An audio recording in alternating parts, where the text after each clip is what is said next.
Let's begin what's trending by taking reactions to Vice President Kashim Shettima's criticism of the Petroleum and Natural Gas Senior Staff Association of Nigeria for holding the nation to ransom after what he called a minor labor dispute. Speaking at the 31st Nigerian Economic Summit in Abuja on Monday, the Vice President faulted Pengason's nationwide strike that commenced on September 28 over the dismissal of Nigerian workers by the Dangote refinery.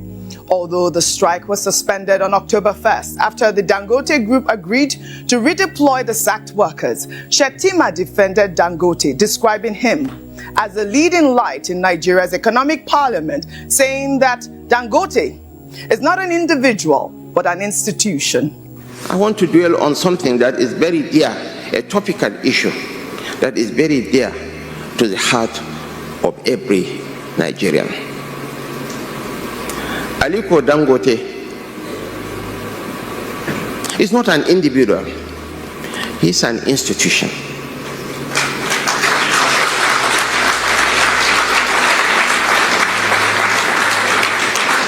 And he's a leading light in Nigeria's economic firmament, and how we treat this gentleman will determine how outsiders will judge us.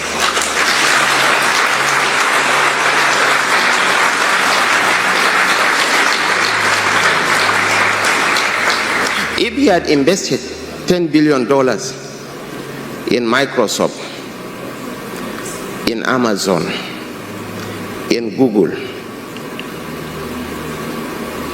probably he might be worth $70 to $80 billion by now. But he opted to invest in his country, and we owe it to future generations to jealously protect, promote, preserve, and project the interests of this great Nigeria. All right, a lot of reactions have trailed the story, and I'll take some posts on X. And this person wrote, a vice president should be careful not to sound like he's defending one businessman personally, but rather upholding the rule of law and fair competition. When the tone tilts too much towards one person, it can easily be seen as favoritism, especially by smaller entrepreneurs who may feel that the government only stands behind the big names. The message would have carried far more weight if it had focused on protecting every investor and every business that still believes in Nigeria, no matter their size or influence. After all, the river that forgets its small streams will soon dry. Every contributor to the nation's growth, big or small, deserves to be valued and protected. Well, another tweet there goes, as a business person, I agree with the VP. Dangote isn't just a man, he's an institution that has created jobs, driven investment, and opened doors for others. The way we treat builders like him sends a clear message to the world about doing business in Nigeria. Well, meanwhile, protesters took to the streets of Kaduna on Monday, accusing an oil import cartel of undermining local refinery efforts and calling on the federal government to protect the Dangote refinery. The demonstration, organized by Partners for National Economic Progress, began peacefully at Murtala Square and proceeded through major roads. The protesters carried banners and sang solidarity songs condemning players in the fuel importation business for frustrating private refining initiatives. Let's take a look. How can an importer be competing with a producer? Now they can no longer compete. They are telling us about monopoly. You cannot deal with monopoly if you are not a producer. If you want to build refinery, go and invest in it. So what we are here to do is to urge Nigeria and to tell the president that he can actually end this sabotage, because it's a sabotage that is going on. We expected the federal government to arrest the leadership of Pengason to serve as a deterrent to those who may wish to hide under labor unions to commit crime. What they did was clearly not unionism but outright criminality. It should never repeat itself, never in our history anymore. I see you smiling and laughing. I mean, I believe these protesters have the right to protest. I mean, you remember that Kaduna used to be one of the biggest industrialized cities where they even had the textile manufacturing industry there, and it's all closed down. And one of the protesters there made that comment saying, if we close down this Dangote refinery, it's just going to be the same.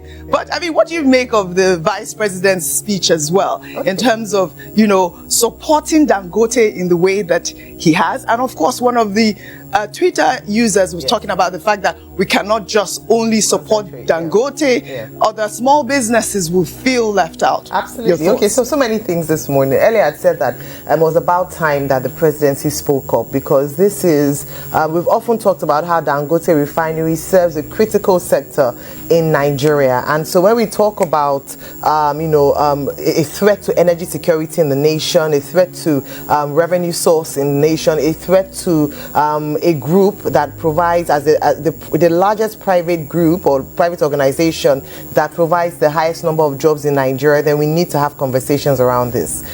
So I'm glad that they spoke about that, and they actually call him an institution. And that's why we've said on this table that yes, whilst Pengasan on any labor union has a right to collective bargaining and using tools of strike actions to drive home their point, it must not be done at the expense of national security, energy security, or the livelihood of the nation and the people in the nation. Very clear, very important. And that's why we've also called even further for a look at the effectiveness of labor unions in Nigeria and the extent to which they can actually carry out their protests or strike actions. I am in support of labor unions. I think they are critical to ensure, to protect the welfare and rights of workers in any nation. But I'm also very sensible to know that you cannot do that by sabotaging national assets and national security in this way. So, I'm glad that they talked about that. But also that tweet, very instructive as well, because I want to believe that what the presidency was saying, because he's often talked about, attracting investment to not just the oil and gas sector, but to various sectors in the economy. And one thing the vice president mentioned was what it signals to external investors. Which is so important. It doesn't look like there's an enabling environment for businesses to thrive. Yes. And these are some of the criticisms when the president goes out to, invite investors to ask, do we have an environment in Nigeria that not just businesses, where a businessman, whether in Nigeria or abroad, can come in, put their money in, and recoup investments in an environment that is friendly to business? When we see actions like this, it negates that. And so when he was saying that, I think he also covered that. But instructive that yes, Dangote refinery is a critical national asset, but also our small businesses. And I'm hoping that this would be a lesson for us. Not just, but the Dangote refinery will be an example of what other business owners face in Nigeria. Thankfully, he has the mass, he has the clouds to make a lot of, to raise awareness about this. But how about those who don't have a voice? How about small business who have to grapple with multiple taxes, with the agberos on the road, with people who are coming to make business, running a business tough in Nigeria? So that's a critical point, that the presidency should speak to the Dangote refinery matter, but also look at the environment for business in Nigeria. I think it's a task for this administration, rather than just talking about let's bring in investment. What does bringing in investment look like for investors in Nigeria? Is it worth it? Is the business environment friendly enough? Are there cartels that will continue to block operations? And finally, on the very, it's good that people are going out to protest Kaduna, but beyond the textile industry in Kaduna, Oji, just very recent, Kaduna refinery has not been working for so long. We've not seen any protests. This group that came out, it would be nice for them to also champion causes like that, because imagine if the refinery were working. Do you know how many people? Do you know how many people would be employed? Do you know how many? Do you know the contribution to the economy? So I think what brief are you talking about? I don't understand you, Rufai. Are you saying something that we don't know? What brief are you talking about? Everyone has a right to protest. No, everyone has a right to protest. It's not their brief to protest about Kaduna refinery. They are protesting something. The brief is different. So let us be fair. Well, I mean, I even heard you talking about, because I saw some videos. It's so important to support these businesses. Dangote refinery is our own. It's unbelievable that he's been going through, the refinery and all of the process have been going through all this sort of sabotage, as it were. But let me come to this story. Well, these conversations involving Pengasan and Nigeria's Union of Petroleum and Natural Gas Workers, NUPENG, have resurrected an old clip of the late Nigerian military head of state General Sani Abacha from 1994 on social media, where he described both unions as unpatriotic and immediately dissolved them. Let's take a look. We have come to the point when the situation can no longer be tolerated. It is in the overall national interest that these unpatriotic acts being perpetuated by the leadership of Nupeng and Pengasing be dealt with decisively. Accordingly, the executive of both unions, the Nupeng and the Pengasing, at both national and state levels are hereby dissolved. This action is with immediate effect. A sole administrator will be appointed immediately to oversee the affairs of both unions. So you see, Rufai, it didn't just start now. This has been going on, but go ahead. I agree with this clip, and I don't know why it's trending. It's trending because it's an aberration. Yes. Because what Pengasing was fighting for then was different. A country was under military rule. It was under a lot military of atrocities going on. In fact, the Pengasing of then, I dove my heart for them, and I give a round of applause. The Nupec of then, I dove my heart for them. This was the days of Franco Correa and cause of this world now. They fought for the democracy that politicians are now fritting away and squandering today. All right. So there's a clear difference. I yield the floor, G. Fantastic.